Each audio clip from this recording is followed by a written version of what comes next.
శ్రీమాత్రే నమ. జయ గురు దత్తాత్రేయ నమ.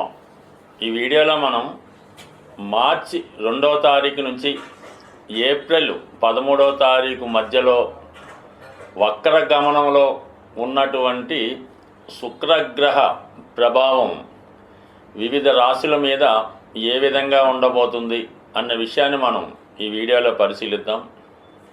ముఖ్యంగా ఒకరి జీవితంలో వివాహ జీవితం అనుకూలంగా ఉండాలన్నా, ఆర్థిక పరిస్థితి అనుకూలంగా ఉండి అతను సంపాదించిన ధనాన్ని అతను అనుభవించాలన్నా, ముఖ్యంగా ప్రేమ వ్యవహారాల్లో లవ్ అఫేర్ సక్సెస్ అవ్వాలన్నా, ప్రేమించిన అమ్మాయిని లేదంటే ప్రేమించిన అబ్బాయిని వివాహం చేసుకోవాలన్నా శుక్రగ్రహ ప్రభావం చాలా ముఖ్యమైనదిగా భావించడం జరుగుతుంటుంది.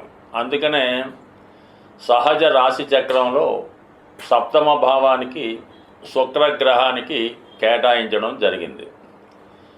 ఎవరి జీవితంలో అయినా వారి యొక్క జన్మ జాతకంలో శుక్రుడు పాపగ్రహాలతో కలిసి ఉన్న బలహీన స్థితిలో ఉన్న ఆ జాతకుడికి వివాహ జీవితం అంత అనుకూలంగా ఉండదు.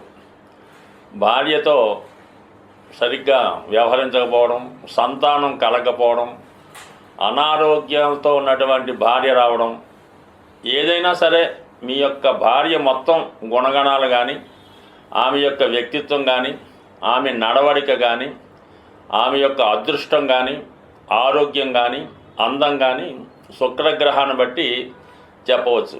ఎటువంటి భార్య వస్తుందో మీ జీవితంలో ఉన్నటువంటి శుక్రుడు ప్రధానంగా మీ భార్య యొక్క మొత్తం జీవిత విశేషాలు తెలియజేయడం జరుగుతుంటుంది. అయితే స్త్రీల యొక్క జాతకంలో కూడా శుక్రుని ప్రభావం అత్యధికంగా ఉంటుంది. అయితే ఆవిడ వ్యక్తిగతంగా ఏ విధంగా ఉంటారు, ఏ విధంగా ధన సంపాదన చేస్తారు, ఏ విధంగా వ్యవహరిస్తారు, అతనిలో ఆమెలో ప్రేమ ఎంతవరకు ఉంటుంది, కోపం ఎంతవరకు ఉంటుంది, ఏ విధంగా అదృష్టాన్ని కలగజేస్తుంది అన్నది స్త్రీల జాతకంలో ఉన్నటువంటి శుక్రగ్రహాన్ని బట్టి చెప్పడం జరుగుతూ ఉంటుంది. నాడీ శాస్త్ర ప్రకారం కూడా మరి మేము నాడీ శాస్త్ర ప్రకారం జాతకాలు చూసినప్పుడు, స్త్రీ జాతకం చూసినప్పుడు శుక్రుడే ఆమె యొక్క లగ్నంగానో వ్యక్తిగానో భావించి జాతకం చెప్పడం జరుగుతూ ఉంటుంది. అలాగే అబ్బాయిల జాతకం చూసినప్పుడు గురువుని కారకుడుగా తీసుకొని, అంటే గురువు జీవకారకుడు అవుతుంటాడు. స్త్రీలకి శుక్రుడు జీవకారకుడు అవడం వల్ల నాడీ గ్రంథాల ప్రకారం శాస్త్రం చెప్పడం జరుగుతూ ఉంటుంది. గ్రహాల్లోకెల్లా అత్యధిక శుభాన్నిచ్చే గ్రహం మనకి శుక్రగ్రహం. అయితే మన ప్రస్తుతం శుక్రుడు మనకి వక్రగమనం పొందడం జరుగుతుంది. మార్చి 2వ తారీఖు నుంచి ఏప్రిల్ 13వ తారీఖులో మీనరాశిలో వక్రించడం జరుగుతుంది. మరి మీనరాశి శుక్రగ్రహానికి ఉచ్చ రాశి మాట. అసలు జీవితంలో ఒకటి జాతకంలో శుక్రుడు ఉచ్చలో ఉంటే అతని జీవితం వివాహం తర్వాత అదృష్టంగా మారడం జరుగుతూ ఉంటుంది.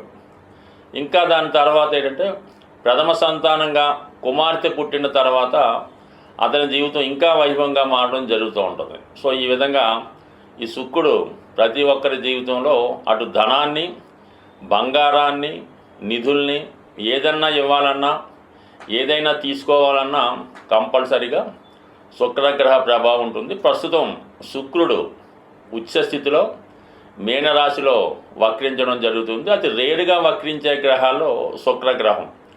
ఎవరి జన్మ జాతకంలో అయినా శుక్రగ్రహం వక్రించి ఉంటే, ముఖ్యంగా అమ్మాయి జాతకంలో శుక్రుడు వక్రించి ఉంటే ఆ అమ్మాయికి వివాహం జరగడం చాలా కష్టంగా ఉంటుంది. అలాగే ఏదో ఒక ప్రేమ వ్యవహారంలోనూ ఏదో ఒక కనెక్షన్లోనూ ఉండటం సాధారణంగా జరుగుతూ ఉంటుంది. అయితే ప్రేమించిన వారితో పెళ్ళి అయితే జరగదు, పెద్దలు కూర్చున్న వివాహం మాత్రమే జరగడం జరుగుతూ ఉంటుంది. అంటే సడన్గా వరుడు లేదంటే వధువు మారిపోతూ ఉంటారు అన్నమాట శుక్రగ్రహం వక్రించి ఉన్నప్పుడు. మగపిల్లల జాతకంలో కూడా శుక్రుడు వక్రించి ఉంటే ఏమవుతుందంటే ఆటోమేటిక్గా కొంతవరకు ఎవరైనా ఇష్టపడతారు, పెద్దవాళ్ళు మాట కాదనలేక. అంటే వివాహ జీవితంలో శుక్రగ్రహ ప్రభావం ఇంపార్టెంట్గా ఉంటుంది. ప్రేమలో డిసప్పాయింట్మెంట్ ఉంటుంది, వివాహ విషయంలో ఏదో ఒక ఇబ్బంది ఎదుర్కోవడం జరుగుతూ ఉంటుంది.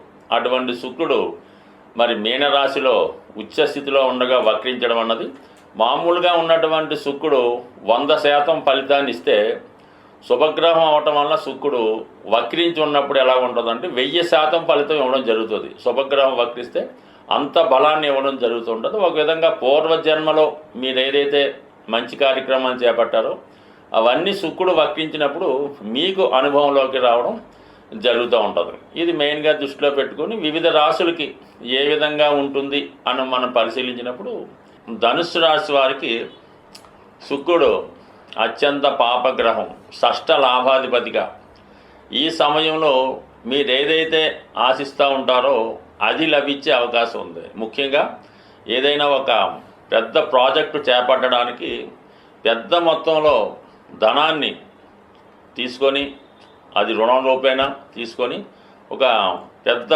విలాసవంతమైనటువంటి భవనాన్ని నిర్మించడం కానీ ఒక సినిమా లాంటివి తీయడం కానీ అంటే మీరు ఏదనుకుంటే అది వారి స్థాయిని బట్టి రావడం జరుగుతుంటుంది. బట్ ఏదైనా ఈ సమయంలో మీరు అప్పు చేసి మీ ఆదాయం కన్నా ఎక్కువ బడ్జెట్తో ఏదైనా ఒక స్థిరాస్తి సమకూర్చుకోవడం జరుగుతుంది. ఇప్పటి వరకు అది బాగానే ఉంటుంది కానీ తర్వాత దానివల్ల ఇబ్బందులు వచ్చే అవకాశం ఉంది. ఎప్పుడూ కూడా ఈ ధనుసు రాశి వారు అప్పు తెస్తే తీర్చలేకపోవడం జరుగుతుంది. పొరపాటున మీ జీవితంలో మీ భార్య కాకుండా వేరొక స్త్రీ ఎంటర్ అయినప్పుడు కూడా జీవితాంతం ఆమెని భరిస్తూ ఆమె కోరికలు తీరుస్తూ మొత్తం మీరు ఇబ్బంది పడడం కూడా జరుగుతుంటుంది. కాబట్టి మరి శుక్రుడు ఇప్పుడు ఉచ్చులో ఉన్నాడు కాబట్టి మీ జీవితంలోకి బాగా ఉన్నత స్థాయిలో ఉన్నటువంటి ఎవరో ఒకరు మీ జీవితంలో ప్రవేశించడం జరుగుతూ ఉంటుంది. కేవలం వాళ్ళ యొక్క కోరికలు తీర్చడానికే మీ ఆస్తి పోగొట్టుకున్నంతగా ఉంటుందన్నమాట. అందువల్ల ఏంటంటే ఈ 2 విషయాల్లో మీరు జాగ్రత్తగా ఉండండి. బట్ కానీ ఈ సమయంలో మీకు ఏదైనా ఒక విదేశ అవకాశం కానీ ఒక కొత్త గృహంలో ప్రవేశించే అవకాశం కానీ ఒక లగ్జరీ కారు కొనుక్కునే అవకాశం కానీ రావచ్చు. ఏది చేయాలన్నా ఈ సమయంలో కంపల్సరీగా రుణం చేయవలసి ఉంటుంది. ఆ విషయంలోనే మీరు జాగ్రత్త వహించండి. ఏమాత్రం పొరపాటు చేసినా అది మీరు కొన్న ఆస్తి రుణదాతలకి చెందే అవకాశం ఉంటుంది. జాగ్రత్త వహించడం మంచిది.